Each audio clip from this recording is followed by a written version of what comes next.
This is Friday, December 17th. This is the 10-foot sail that I'm working on.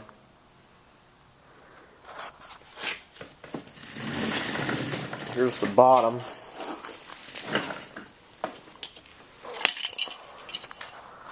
It's 1.5 inch Schedule 40 pipe that goes all the way to the bulkhead fitting in the reservoir at the top.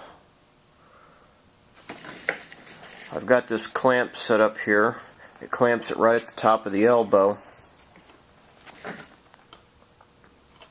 This is pointed out the concave side, but you can turn it 180 degrees and run it out the bottom, out the convex side.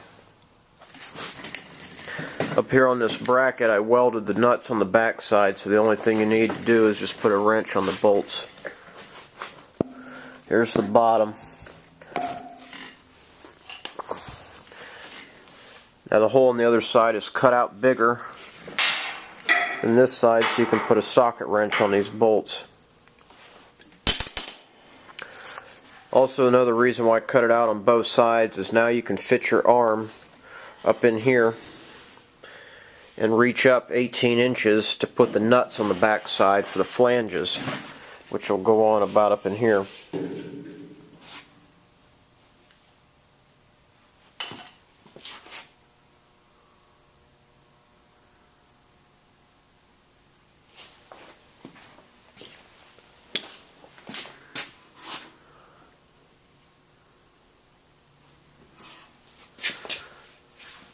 You can see the pipe running down the middle.